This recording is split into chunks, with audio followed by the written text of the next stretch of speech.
Bienvenidos una vez más a esto que es Estudio Bíblico. Muchísimas gracias por estar con nosotros.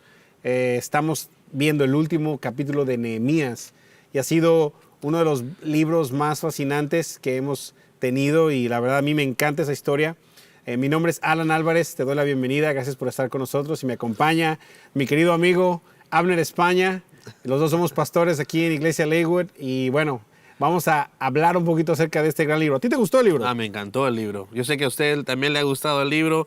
Hemos estado ya semanas con este libro. Hemos aprendido muchísimo, muchísimo del libro de Nehemías y yo sé que usted también ha aprendido muchísimo. Pero ¿están listos? El último capítulo de Nehemías, capítulo 13. Entonces agarra tu Biblia, tu cuaderno, tu iPad, tu teléfono móvil, lo que sea que tú estás viendo este estudio bíblico. Pero antes de entrar al capítulo 13, le vamos a hablar un poquito sobre el capítulo 12. Porque el capítulo 12 es como le da una introducción a lo que está pasando en el capítulo 13. Y lo que podemos ver en el capítulo 12, del versículo 1 al 26, podemos ver que el autor da una historia de todos los sacerdotes, todos los que son los levitas, y lo que ha pasado. Y también en el capítulo 11 da una historia de todas las personas que están viviendo ahora en Jerusalén, todas las tribus, el papá de no sé quién y el papá de no sé quién y el fulano y fulana y cuántos han estado, por ejemplo, si el hijo del hijo del hijo del hijo, el hijo después hija y todo ese libro, porque yo sé que es importante, pero a veces leyendo, entonces, ¿por qué? No sé si es tan importante para mí, para saber todos los nombres, pero para el autor sí fue importante a poner a todos y también los sacerdotes y los levitas, porque vamos a hablar un poco de eso en el capítulo 13. Entonces el autor también era importante que vean todas las personas, diferentes tribus, todo lo que está pasando, porque recuérdense, estos son las personas, el pueblo de Israel que vino del exilio, que vino a regresar a Jerusalén y estar con Nehemías para construir las paredes y construir la muralla. Entonces, Nehemías, me imagino que el autor dice, necesito poner personas que sepan, los que van a leer la historia de lo que pasó, quiénes están aquí, quién llegaron aquí. Y tal vez yo uso mi imaginación y tal vez yo, porque también soy de metido, tal vez va a haber gente que va a estar diciendo, yo estuve ahí. Y después van a decir, pero tú no, tu nombre, tu papá no está en estos nombres que puso Nehemías. Tú no estabas ahí. Y precisamente de algo así vamos a hablar en un momento. Precisamente de eso que estamos hablando. Entonces sí es importante poner todos los nombres ahí, porque uno tiene que saber quién estaba presente y también los diferentes líderes de cada tribu. En el último capítulo 12 es la dedicación de la muralla. Es una celebración. Lo que vamos a estar viendo en el capítulo 13 es, hay una celebración, hay una dedicación para lo que Dios hizo. Recuérdense, estamos al final del libro. Ya vimos todo lo que pasó, todo lo que sucedió y cómo la mano de Dios estaba sobre la vida de Nehemías y el pueblo. Y ahorita están festejando, están dedicando todo lo que está pasando y se están purificando. Muchos judíos, dice en el último capítulo del capítulo 12, dice que muchos judíos de diferentes lugares, de diferentes pueblos, vinieron, los levitas, sacerdotes, vinieron hacia Jerusalén para celebrar. Y como dice, fiesta. Es una fiesta. Aquí estaban danzando, estaban cantando, tenían un corazón súper agradecido.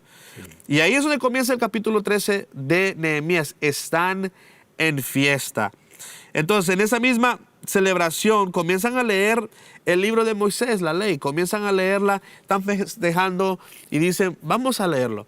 Y esto es lo que sucedió en el capítulo 13, versículo 1. Estoy leyendo la Nueva Traducción Viviente y dice así: ese mismo día, mientras se leía al pueblo el libro de Moisés, se encontró en el pasaje que dice que jamás se debe admitir a un amonaíta o a un moabita en la asamblea de Dios, porque ellos se habían negado a darles comida y agua a los israelitas en el desierto.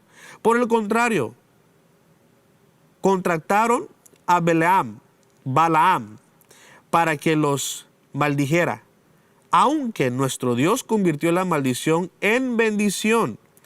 Cuando se leyó este pasaje de la ley, inmediatamente se excluyó de la asamblea a todos los que tenían ascendencia extranjera. Cuando uno puede ver en uno de los libros de Moisés, pudieron ver que las personas, las aldeas o las tribus o el pueblo extranjero que estaba alrededor de Israel, cuando Israel estaba pasando, obviamente las personas no querían ayudar al pueblo de Israel con Estamos nada. hablando precisamente en los años después de que salen de Egipto, llegan a la tierra prometida. Todo y están antes todo del ese exilio, tiempo. todo esto es los antepasados, lo que pasó. cientos de años atrás, pero hay gente muy rencorosa, ¿verdad? Porque Sí. se acuerdan de todo. Entonces trataron de contratar a alguien que se llamaba Balaam y que maldijera al pueblo de Israel. Pero Dios vio lo que estaba haciendo.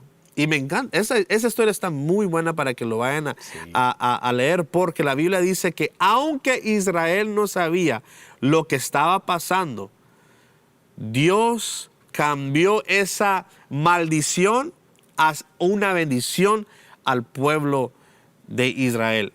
Entonces aquí está diciendo el autor, ellos se tienen que ir del lugar. Y a veces yo me pongo a pensar, porque como ellos están regresando, no quiero decir que no hubo porque no sabemos, pero allá no había una biblioteca como hay ahora. Hay bastantes libros de Moisés allá donde estaban. Muchos no leyeron el libro de Moisés. Muchos no sabían y por primera vez algunos estaban leyendo el libro de Moisés, que tal vez no recordaban o no sabían lo que decía en Deuteronomio 23, versículo 3 al 6, que hablaba de la gente extranjera, de no casarse con gente extranjera. Entonces, me puedo imaginar celebrando a todo el mundo, invitaron a tanta gente, ya se hicieron amigos de otras personas de otro lugar extranjero, celebrando. Pero aquí se recordó precisamente, leyeron esa parte de Deuteronomio y se dieron cuenta que los extranjeros no debían de participar en asambleas de los escogidos en el servicio para adorar a Dios. Al oír la instrucción, dice la Biblia, que se levantaron los extranjeros en medio y se fueron. Qué fuerte. Yes, leyendo eso yo dije lo mismo, que obviamente es importante saber, Pastor Alan, que en ese tiempo Dios era muy claro con lo que Él quería hacer con el pueblo de Israel. Era un pueblo escogido, separado del mal, y Dios sabía quién era el pueblo de Israel. Obviamente hoy vivimos en un mundo totalmente diferente. Y aquí es antes que Jesús viniera y que ahora el evangelio es predicado aún hasta los gentiles. Que son precisamente los extranjeros. Los extranjeros. Pero en ese tiempo no era eso. En ese tiempo la ley era, no se puede mezclar, no se puede hacer todo eso en medio y no pueden adorar juntos con gente extranjera. Entonces fue súper importante que el pueblo de Israel obedeciera lo que acaban de oír, porque no quieren cometer los mismos errores de sus antepasados. En el pasado el pueblo de Israel no hizo caso y algunos se casaron con los moabitas y los moabitas. El problema era que las mujeres extranjeras seducían a los hombres judíos a abandonar la adoración del único Dios verdadero, que es Jehová, el Dios de Israel. Entonces lo que se miraba mucho es que los hombres se casaban con otras mujeres extranjeras.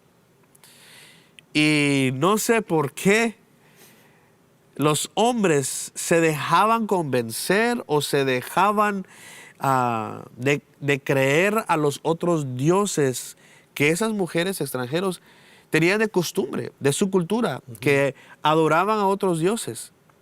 Y eso ahora venía a la casa de ese hogar nuevo.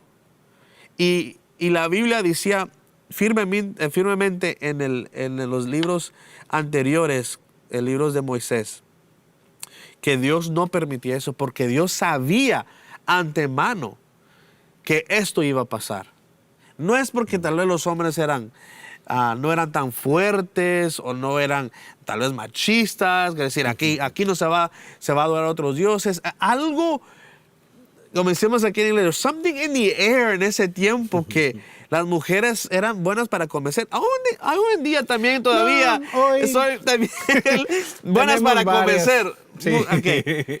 Pero Dios sabía que en ese momento, en ese tiempo en la historia, no se permitían, porque la mayoría de veces, tal vez casi todas las veces, cuando alguien que era judío, que alababa al Dios real, se casaba con una extranjera y traía todo eso a la nueva casa, esa casa regresaba para atrás y adoraban a otros dioses. Y si puedo comentar ahí un poquito acerca de eso, tenía mucho que ver el contexto cultural en esos tiempos, tiene mucho que ver que todo está como atado a una deidad. Entonces, por ejemplo, el agua estaba, el río o el océano estaba ligado a un dios, y el cielo estaba ligado a otro dios, y el sol estaba ligado a otro dios. Entonces, esta cuestión de tener muchos dioses era porque todo lo que había alrededor de ellos, todo tenía un dios. Yeah. Entonces, era fácil caer en esa cuestión, porque cuando vienes y tienes una persona que dice que no hay tantos dioses, solamente hay uno, entonces es totalmente, en ese tiempo, un cambio total, un paradigma totalmente diferente a lo que tenían esas naciones por tanto tiempo. Ahora, además de eso, tienes un Dios que hace que su pueblo sea totalmente diferente a lo que las costumbres comunes eran. Pues ahora sí que es mucho más fácil hacerse como la cultura que hacerse como lo que Dios quería que fueran los judíos. Entonces, tiene más bien la cuestión de la ley, de no tener ese yugo desigual en el sentido de tener diferente nacionalidad, porque antes las nacionalidades, también un poco hoy, pero más en ese tiempo, estaban totalmente ligadas con una deidad también como cultura. Las culturas tenían como dioses que eran el dios de esas naciones. Y entonces reunirse o unirse a otra cultura era básicamente unirse al dios de la persona con la que se está casando. Y bueno, yo creo que ahí hay muchísimo más que se puede hablar, pero eso es parte de la cuestión básica de por qué era tan fácil para un judío o para una persona que seguía básicamente lineamientos claros, un poco más rígidos que otras culturas. Ahora también había muchas cosas que los judíos no podían hacer y se abstenían de ciertas cosas que en otras culturas para ellos era cualquier cosa. Entonces, pues ahora sí que en un momento de debilidad, pues ¿qué prefieres? Estar como que en cierto punto reprimido a ciertas cosas o gozar la libertad completa. Y en ese caso, pues obviamente hacían la libertad completa, pero eso quería decir que le daban la espalda a Dios, que tenía algo mejor para ellos. Y en esa libertad, Exacto, por muchos años, Dios advirtió y por eso estaban en exilio. Estaban allá. Exacto. Ahora que han regresado, es tan importante que sepan y que obviamente aprendan los errores de antes, de toda disciplina que han pasado. Ellos tuvieron que comenzar de nuevo. Pero ahora, en este momento, en el capítulo 13, ya saben de comenzar de nuevo y quieren comenzar bien. Y quieren hacer las cosas bien. Querían hacer todas las cosas bien. Esta generación estaba haciendo todo lo posible de agradar al Señor. Quería hacer todo diferente porque ya vieron la mano de Dios que les dio la victoria de poner las murallas y tener eso ya listo, porque ahora Dios le ha dado la oportunidad de regresar. Y con ese corazón agradecido, un corazón agradecido con Dios hace 3 cosas. Número 1, canta gozosamente. Número 2, ofrenda abundantemente. Y 3, obedece totalmente. Y todas esas 3 cosas, en este momento, en el capítulo 13, todos los judíos, todo el pueblo de Israel estaba haciendo. Estaban festejando, cantando gozosamente, dándole gracias a Dios por lo que acaba de pasar. Estaban dando sacrificios, ofrendas a Dios porque tenían un corazón agradecido. Y tercero, obedecer totalmente. Obedecer, porque lo que acabamos de leer, cuando gente había extranjera ahí, y ahí dice la ley que no tienen que estar ahí, se fueron. Pero ahí fácilmente podemos leer si alguien se levantó y dice, pero no, que se queden. Es diferente, vivimos en un mundo diferente. Ahora podemos hacer las cosas diferentes. No, la Biblia dice que se fueron del lugar.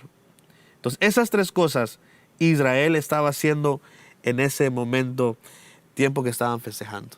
Sí, y creo que, bueno, no creo, la Biblia lo menciona que en ese tiempo, ya una vez con estas reformas establecidas por Nehemías y también Esdras, que por cierto, de que a lo mejor ya han estado siguiendo este libro con nosotros y los otros pastores que han estado oyendo capítulo tras capítulo, pero Nehemías es parte de un libro completo que es Esdras y Nehemías, es junto porque ellos fueron contemporáneos. Entonces los dos trajeron reformas en diferente grado a Jerusalén. Entonces Nehemías fungió como gobernador de Jerusalén 12 años del momento que vino. Fueron 12 años el tiempo que estuvo en Jerusalén. Pero entonces, y lo vamos a ver un momento más en lo que vamos a leer, regresa él al pueblo de Persia, en Susa, básicamente a su trabajo al que dejó, cuando le pidió al rey que lo dejara ir. Básicamente regresa y está allá, pero luego le pide al rey volver, y vamos a hablarlo un poquito más después, pero cuando regresa, entonces aquí es donde tiene entonces lo que vamos a empezar a leer desde el capítulo 13, versículo 4. Vamos a leer del 4 al 22, pero lo vamos a leer en secciones para que tenga un poquito más sentido. Vamos a leer el versículo número 4. Dice, antes de esto, el sacerdote Eliasib, quien había sido designado para supervisar los depósitos del templo de nuestro Dios, quien también era pariente de Tobías, escuchen ese nombre, Tobías, había rediseñado un gran depósito y lo había puesto a disposición de Tobías. Anteriormente, usaban el cuarto para almacenar ofrendas de grano, incienso, diversos utensilios para el templo, diezmos de grano, de vino nuevo, de aceite de oliva, destinados a los levitas, a los cantores y a los porteros del templo, obviamente, y también las ofrendas para los sacerdotes. En esa época, yo no estaba en Jerusalén porque había ido a presentarme ante Artajerjes, rey de Babilonia, en el año 32 de su reinado, aunque más tarde le pedí permiso para regresar. Vamos a parar ahí, un momentito. Ahí es Nehemías describiendo esto que les acabo de contar. Regresa, aunque dice el pueblo de Babilonia, el rey de Babilonia, quiero aclarar por qué.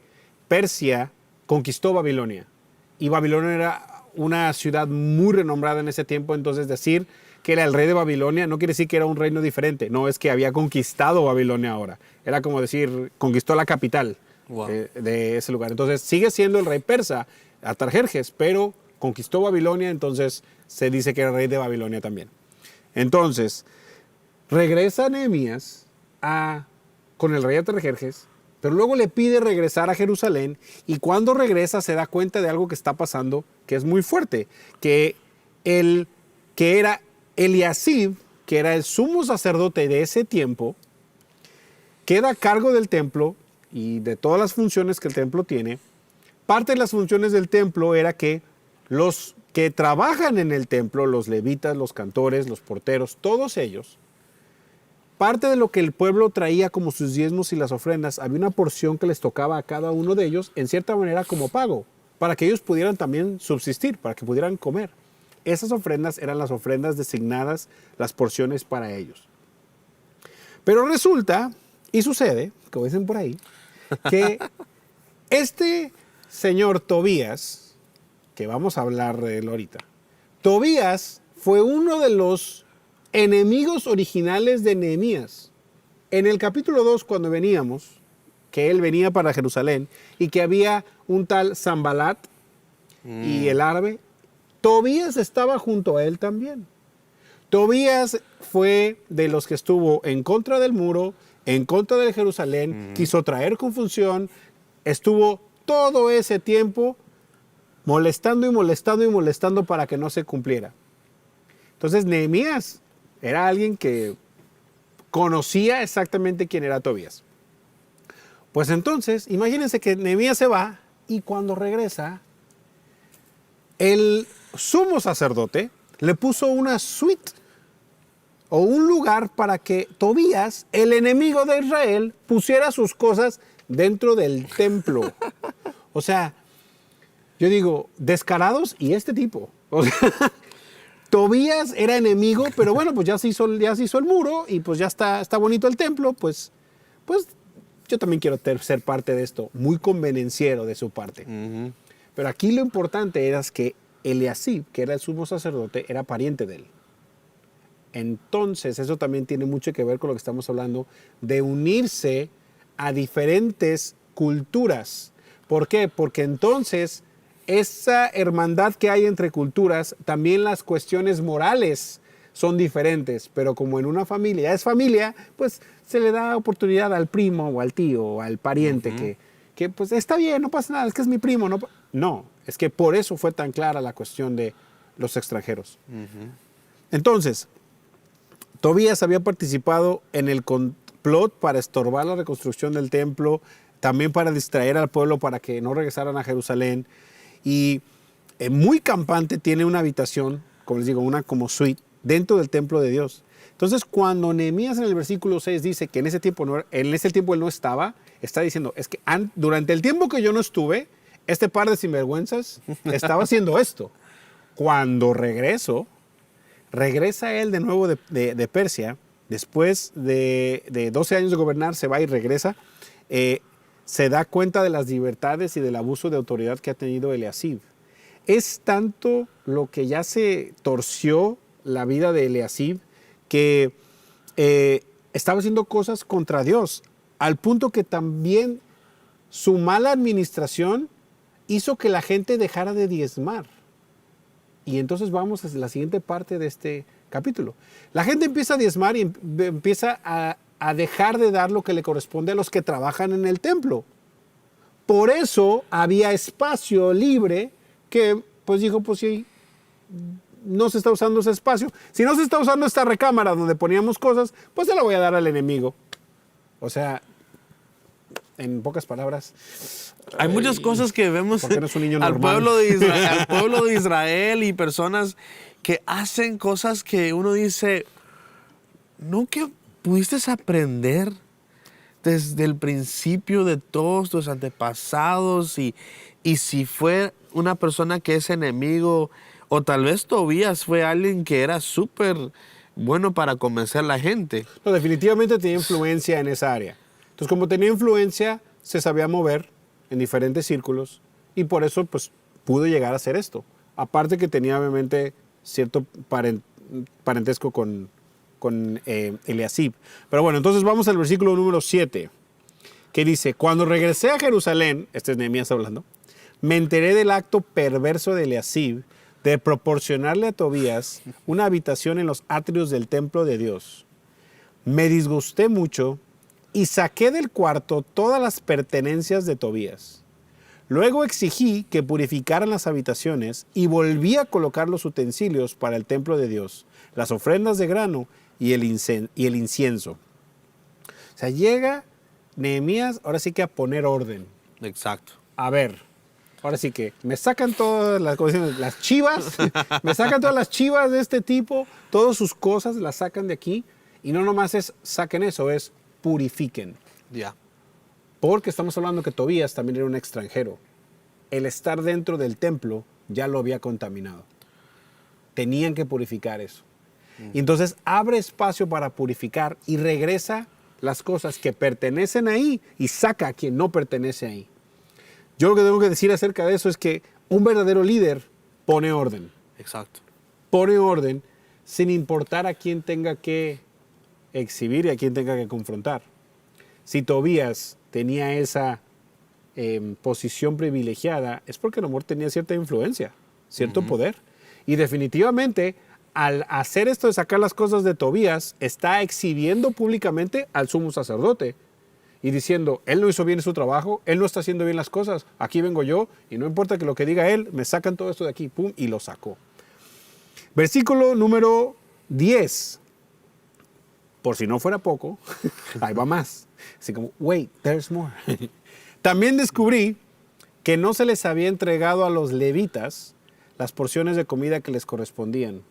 De manera que todos ellos y los cantores que debían dirigir los servicios de adoración habían regresado a trabajar en los campos.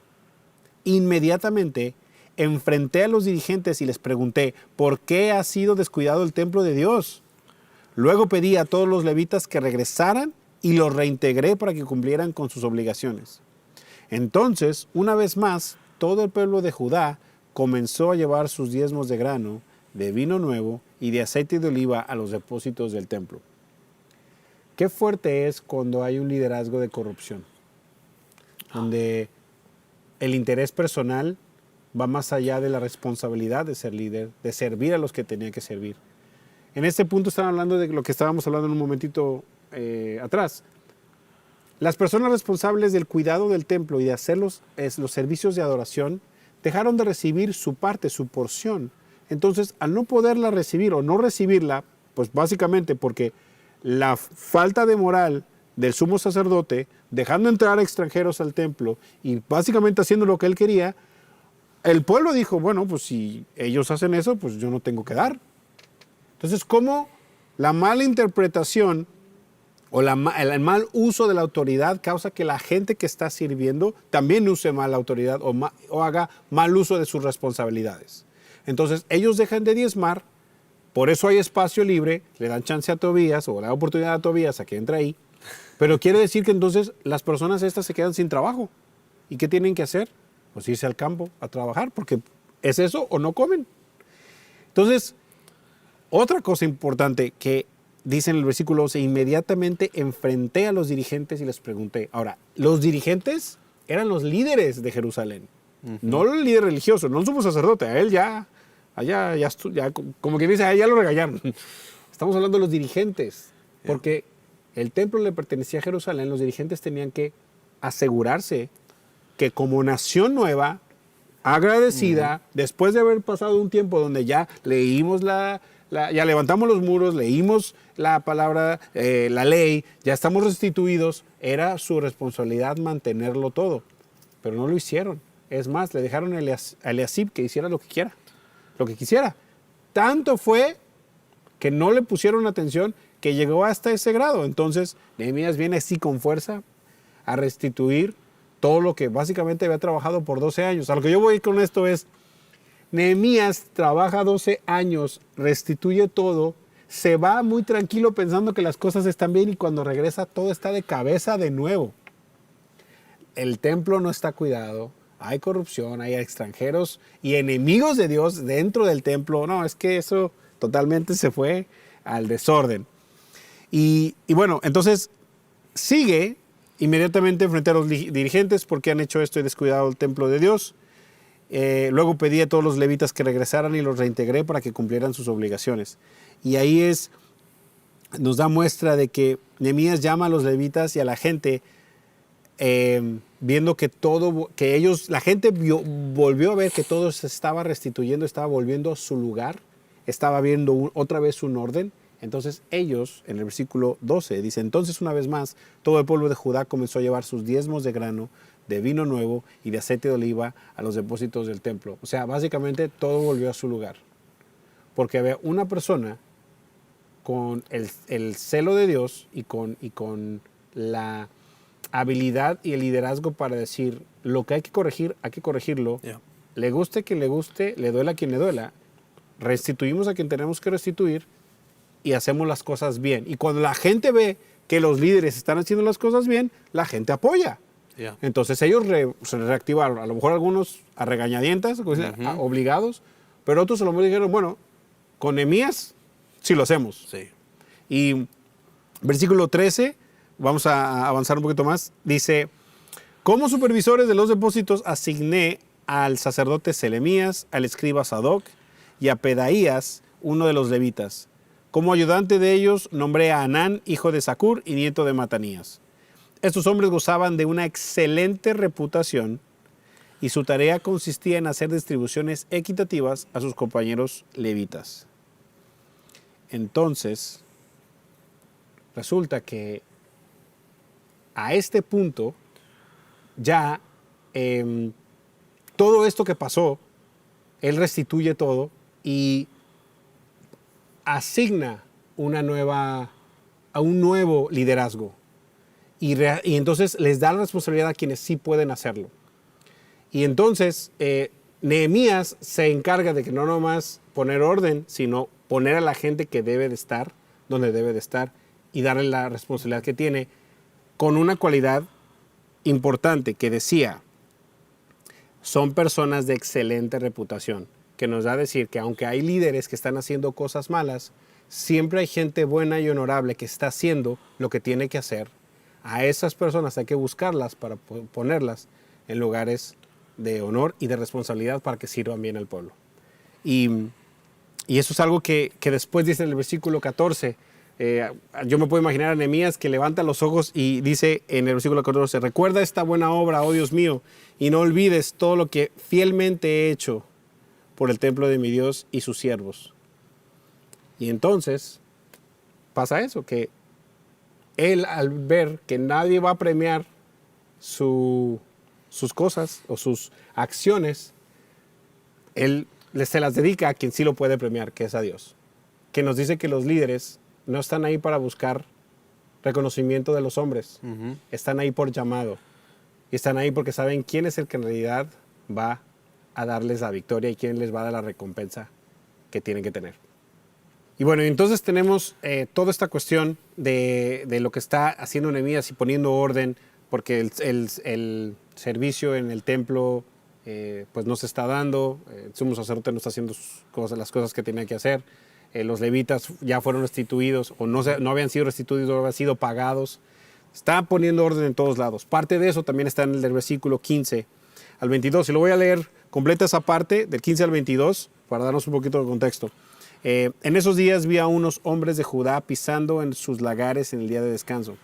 Además recogían granos y los cargaban sobre burros y traían su vino, sus uvas, sus higos y toda clase de productos a Jerusalén para venderlas en el día de descanso. Así que los reprendí por vender sus productos en ese día. Algunos hombres de Tiro que vivían en Jerusalén traían pescado y toda clase de mercancía.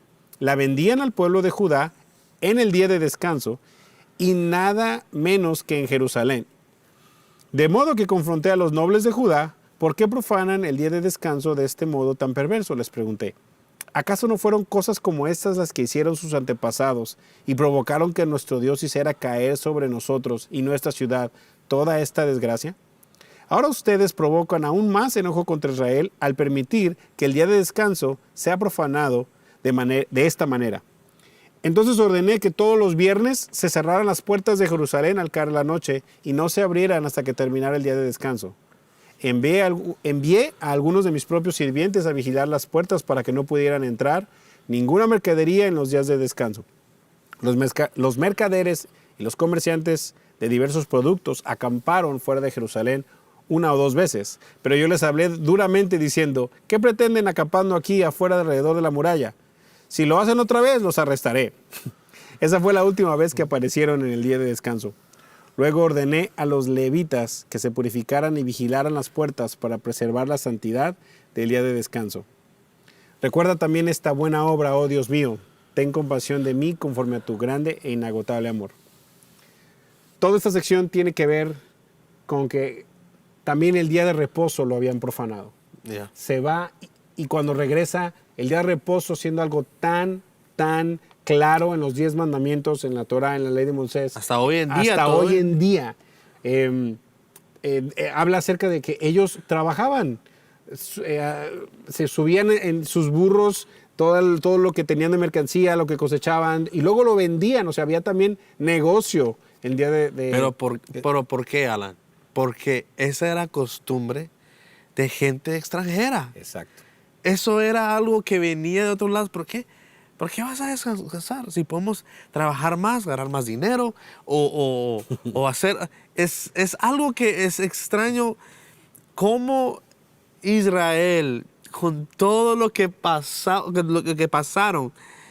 y todavía hacen el mismo error de antes. Exacto, eso es entonces la frustración de Nehemías. En el versículo 18, que les dice, ¿acaso no fueron cosas como estas las que hicieron sus antepasados y provocaron que nuestro Dios hiciera caer sobre nosotros y nuestra ciudad toda esta desgracia? O sea, Nehemías está reclamando, o sea, nosotros por eso es que nos exiliaron, por eso es que Dios permitió que nos conquistaran, que estuviéramos fuera de Jerusalén, que destruyeran nuestra ciudad.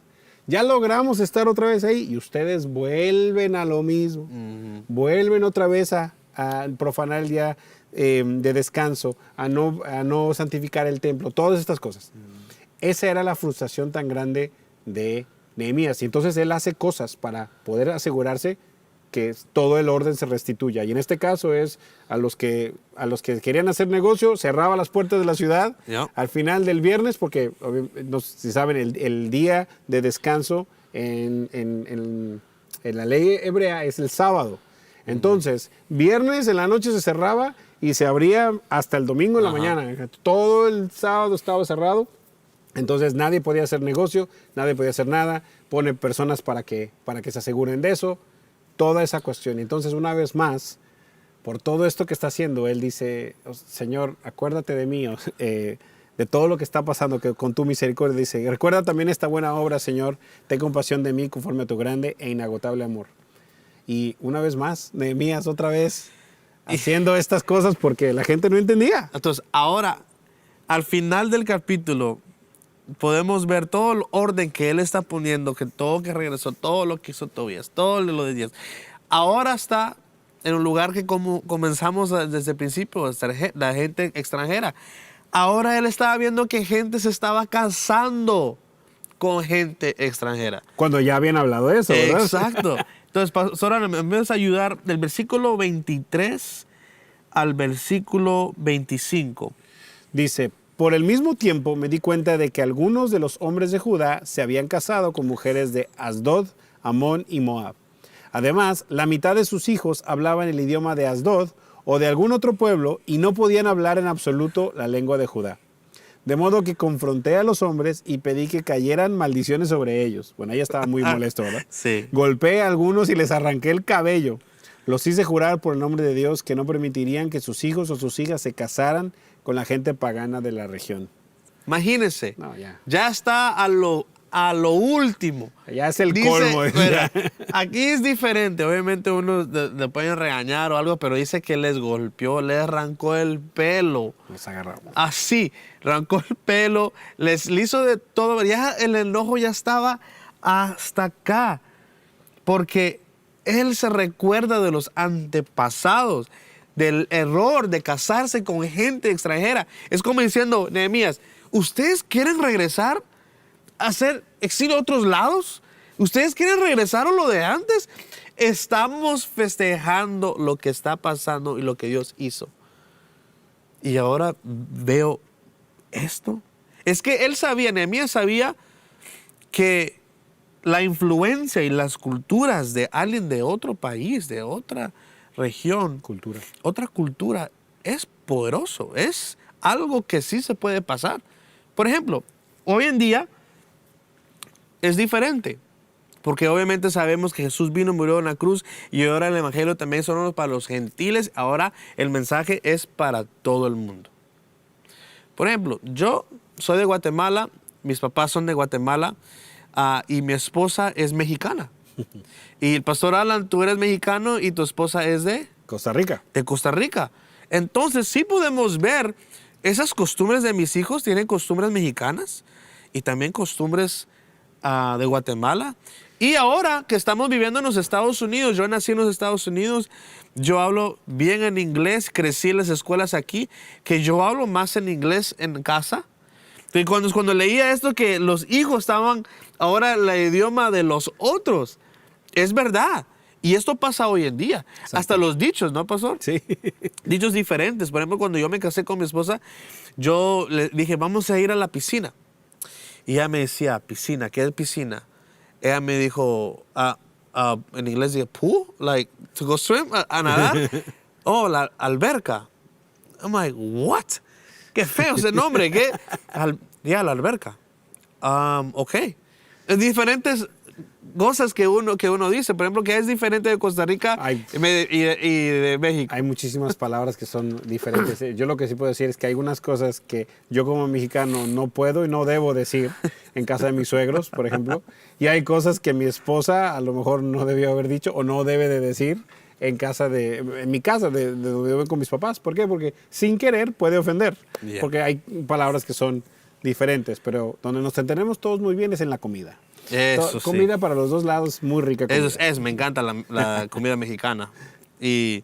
Pero Nehemías sabía la gravedad de poner esas culturas, esa costumbre y casarse con alguien que no era judía. Que él dijo ahora en el versículo 26, Pastor Alan, y hasta el 29. Si me puedes leerlo, por favor. Sí. ¿Acaso no fue exactamente eso lo que llevó a Salomón, rey de Israel, a pecar? Exclamé. No había rey de ninguna nación que pudiera compararse a él. Dios lo amaba y lo hizo rey sobre todo Israel, pero incluso él fue inducido a pecar por mujeres extranjeras. ¿Cómo pudieron siquiera pensar en cometer esta acción pecaminosa y ser infieles a Dios al casarse con mujeres extranjeras? Uno de los hijos de Joiada, hijo de Eliasib, otra vez Eliasib, el sumo sacerdote, se había casado con la hija de Sambalat, el horonita, por lo cual lo expulsé de mi presencia. O sea, salte aquí, no te quiero ni ver. Exacto. Recuérdalos, oh Dios mío, porque han profanado el sacerdocio y los votos solemnes de los sacerdotes y los levitas. La ofensa más fuerte que ahora Nehemías está viendo, que el nieto del sumo sacerdote hizo eso. Cuando uno que es sacerdote o que es parte que está leyendo de la ley, ¿cómo va a permitir algo así? No, y luego ¿con quién? Con Sambalat, que también como tú, o sea, la familia de ellos era especialista en traer a los enemigos a comer. No sé cómo le hacían. Entonces, ahorita que está terminando el capítulo, él está súper enojado de lo que está pasando, pero ahora de arrancar el pelo y todo lo que hizo, se puede ver la gravedad del problema, hasta dónde estaba llegando. Hasta dónde estaba llegando. Y si él no para ahorita, y si él no dice, hasta aquí llegó, esto va a continuar, y va a venir otro juicio del Señor. Y terminamos con los últimos 2 versículos, Pastor Alan, por favor. Así que expulsé todo lo que fuera extranjero y asigné tareas a los sacerdotes y a los levitas, asegurándome de que cada uno supiera lo que tenía que hacer. También me aseguré de que llegara el suministro de leña para el altar y las primeras porciones de la cosecha en los tiempos establecidos. Recuerda esto, mi favor, oh Dios mío. Para Nehemías era súper importante que el pueblo de Israel regresara a honrar a Dios, que no cometiera los mismos errores que ahora podemos ver en este capítulo que lo estaban haciendo. Él anhelaba que todo el pueblo de Israel, sus corazones regresaran a honrar y solo adorar al Dios de ellos. Pero era difícil, como podemos ver. Y así es como termina el libro de Nehemías. Al final, él dijo, así que expulsé todo lo que era fuera extranjero. Entonces, él hizo todo lo posible. Pero después podemos ver que no se hizo al 100%. Pero podemos hablar de muchas cosas que hemos aprendido de Nehemías. En el capítulo 13 podemos ver que la pasión que él tenía para adorar a Dios y a honrar a Dios era a otro nivel que los demás. Podemos ver en el libro de Nehemías muchas cosas de liderazgo, podemos ver muchas cosas de paciencia. Pastor, ¿a ti qué te gustó del libro de Nehemías? Es que hay tanto que se le puede sacar que en realidad... Yo lo veo, Nehemías yo lo veo como una película que vuelvo a ver y vuelvo a ver, y vuelvo a ver, y le sigo sacando cosas. Y le saco más y le saco más. De las cosas más importantes, yo creo, en su liderazgo es que fue una persona que escuchó a Dios, entendió su llamado, entendió la responsabilidad que tenía, la tomó con valentía a pesar de la oposición. Y tengo algo que me queda en el corazón. Él ya había regresado al rey, con Atarjerjes. O sea, básicamente él sirvió como gobernador, hace su término, obviamente, Ya. y se regresa. Hasta cierto punto yo podría decir, acabó mi misión. Pero algo en el corazón de él le pide que regrese. Ujú. No sé qué fue, no lo dice ahí. ¿Por qué regresó? Si sintió algo, si escuchó algo de ahí, no sé qué fue. Pero claramente cuando alguien tiene el llamado, cuando alguien tiene la misión de hacer algo, esa misión de parte de Dios siempre lo llama a querer continuar y a querer hacerlo bien. Y eso es algo con lo que yo me quedo. Me encanta ver que Nehemías anhelaba y amaba su pueblo y Jerusalén. Con todo lo que pasó, la paciencia, el discernimiento, el liderazgo, de delegar, todo pudimos aprender de este libro. Y este libro estuvo buenísimo, no solo para nosotros, pero yo sé que fue de mucha bendición para todos ustedes, este libro de Nehemías.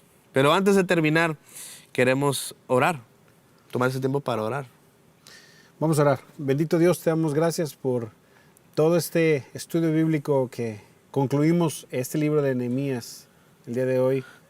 Gracias, Padre, por las enseñanzas. Gracias, Padre, por cada uno de los ejemplos que nos das. Sí, Y por voltear la palabra hacia nosotros como un espejo, en donde nosotros nos parecemos a Israel, en donde nosotros nos parecemos a Nehemías, en donde nosotros nos parecemos a los enemigos de Nehemías. Ya. Gracias porque esta historia nos reta a ser mejores, a tener un celo más grande por ti, por tus caminos, por tus preceptos y aprovechar las oportunidades de gracia que has tenido con nosotros, de no volver al pasado con diferentes cosas que ya deberíamos saber y deberíamos hacer. Te pido, Señor, para que todos los que estamos viendo, todos los que estamos teniendo esta experiencia con este libro, que tú redargullas nuestro corazón, hables directo a nuestra vida, a nuestra mente, a nuestro espíritu, de qué son las áreas que tenemos que poner en orden, qué tenemos que sacar de nuestra vida y colocar que sí va ahí. Te pido, Señor, que nos ayudes a tener una convicción firme en lo que creemos, Sí, Señor. una convicción de honrarte y alabarte y ser luz en donde quiera que vamos y saber que somos hijos tuyos y no comprometer eso de ninguna manera. Gracias, Señor. Gracias, Padre, por tu misericordia, por tu amor y por la vida de Nehemías que hasta Sí, el día de Señor. hoy nos bendice. Gracias, Señor, te bendecimos y te alabamos en el nombre de Jesús. Amén y amén. Gracias por ver una semana más aquí en Estudio Bíblico. Nos vemos la próxima semana.